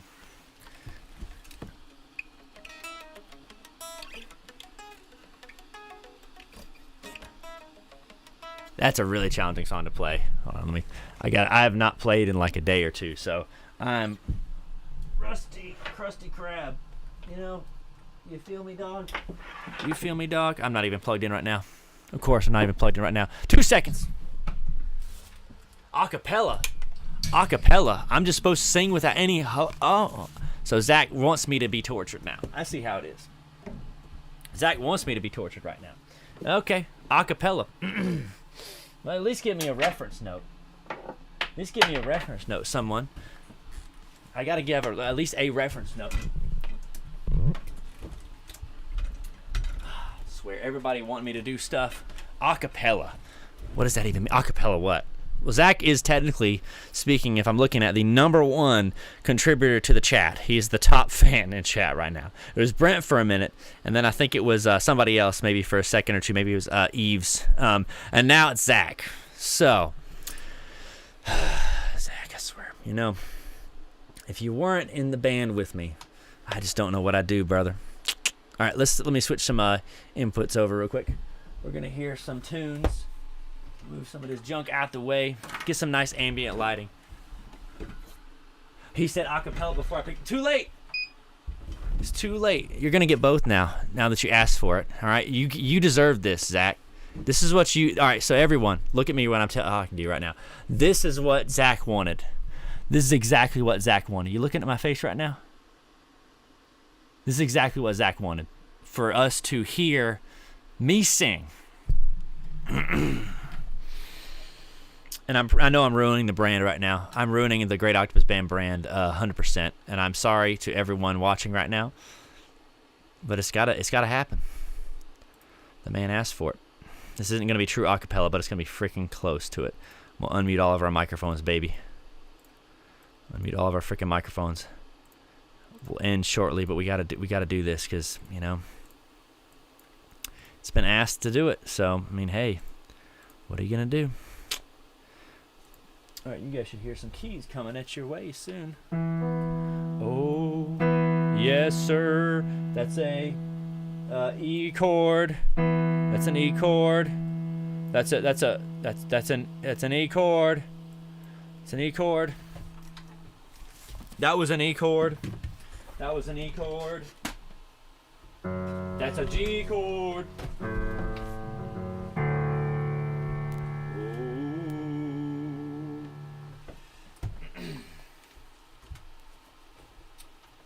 Hopefully everybody can still hear me.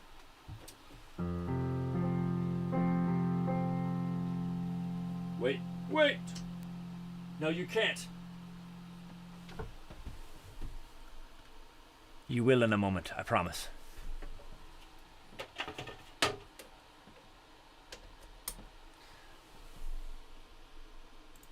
Now you can hear me. Okay, hopefully you can still hear me. This is a song we wrote. I just wrote literally right now. And it's a song about love and loving people and loving yourself and loving guitars, especially loving guitars. I mean, if you don't love a guitar, if there's not a guitar in your life right now, I don't know what to tell you, man. There's a guitar.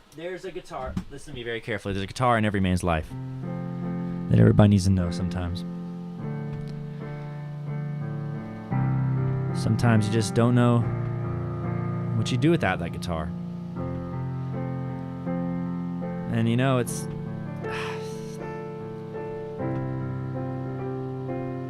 if you didn't have the guitar, you don't know what you do. This guitar in my heart, its name is Lucy, yeah. She's a Telecaster of the Fender variety. Oh yeah. You see how I said yeah twice? Songwriting tip. Just if you don't know what to say, just say, oh yeah, oh yeah, oh yeah, oh yeah, oh yeah, oh yeah, oh yeah, yeah. You can see I was kind of high for my register, but it's okay, I still did it anyway. Yeah, yeah, oh yeah. Thank you. That's enough torture for you for one day, everyone. 1645. Oh, that Brent. Is Brent learning some theory over here? Is Brent learning some theory over there? That's close. It's a 1654 actually was what that was in the key of F. F, D minor, C, and B flat.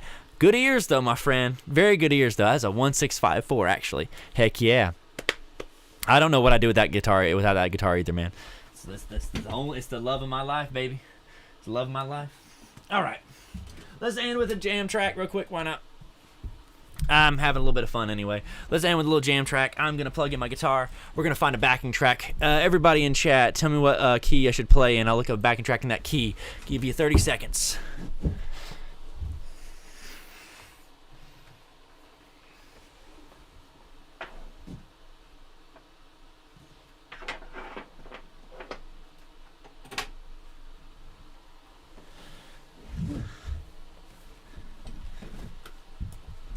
Oh, you're hearing probably a lot of noise right now. I apologize. I can fix that. I can fix that. I can't fix that. Can I fix that? I think I can fix that. Billy minor. It's a hard one. I don't know if I know how to play in that key. Billy minor. Billy minor. Like Billy Corgan minor? Like that? Maybe I can maybe swing that. I don't know. I don't know. Idea number 437? Idea number 437? I don't have an idea number 437. I'll tell you that. I ain't got no idea in that key. I'm in input 8, right? Hold on. Sorry, I'm talking to myself right now.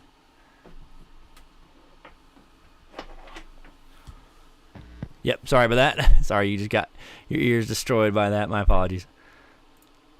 Let's jam for a second. Let's find us a key. Carry sharp minor. Now that's a key everybody can play in, baby. That's a key everybody can play in right now. Let's jam for a second. Find a backing track real quick. I'm gonna make sure I'm on my actual YouTube account, because if I'm on my other YouTube account, I'm gonna potentially get screwed over. All right, so let's see. C sharp minor. C sharp minor. Let's do C sharp minor. Pull up my software so you can check me out. That's how we're going to end tonight. C sharp minor backing track. Let's see. We got one from 5 years ago. Let's try this one. Why not? Let me break my telly out. And let's jam for a segundo. This is going to be trash, dude. I have not played in a hot minute, so I'm going to have to kind of warm up a little bit.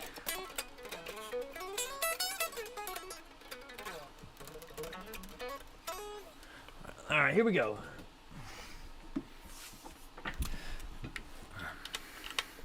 Let's switch the view so y'all can see, even though I don't know you don't want to see more of me right now. There we go.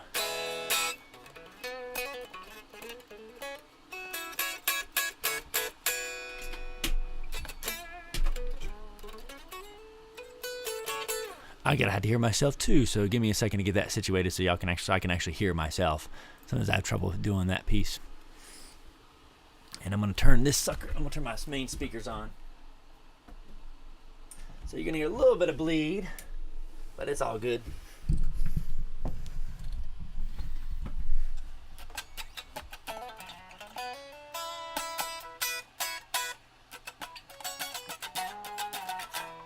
I have a feeling this is going to be one of those. I was going to say, I have a feeling that this is going to be one of those live streams we're going to archive and we're going to kind of keep hidden because this is going to be rough. I know y'all probably like, God, this is going to be bad. All right, let me pan this in your ears so that way y'all can hear it nice and neat. So I'm going to be in slightly your left ear a little bit. Actually, I can mute that. I'm just going to let y'all hear this. That way you guys can hear this effect going pretty decently. I'm going to put y'all in your left ear, though, just because I kind of like playing in the left ear.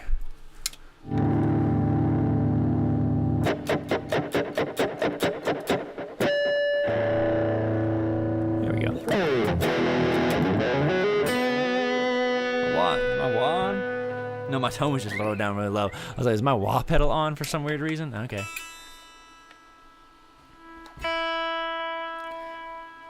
All right, let me get this track going. I'm just going to do the first one, and then we're going to close there. So that way I can go inside, chill out, and everybody can go home to their significant others and not have to be bothered by me. We do appreciate y'all coming out, guys. If y'all are going to head on home like y'all are leaving somewhere. If y'all are going to head on, would greatly appreciate it if y'all check out our album. Link is in the description. This guitar playing is by no means indicative of the much greater quality that is the Great Octopus Band's music. So apologies first and foremost about what you're about to hear today. So anyway, let's jam. I'll do that first one. Might be fine to do. That's loud.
That's enough torture for one evening.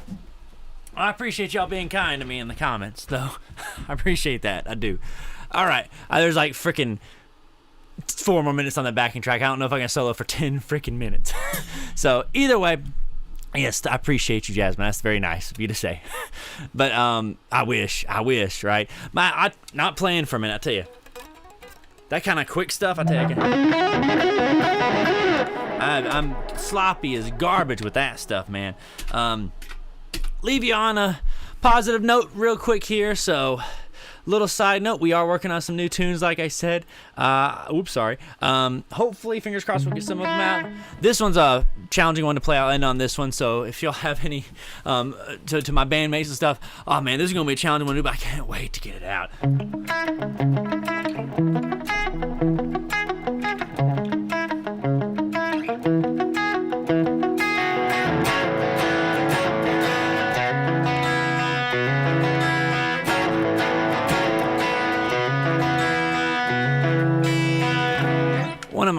That's just such a cool riff. It's weird. It's in 6, kind of like a bar of 6 and a bar of 7. Pardon the meme.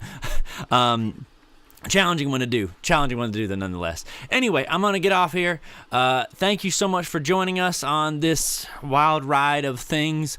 Hopefully, like I said, give our tracks a listen if you have not already done so. Again, thank you for everybody coming out tonight.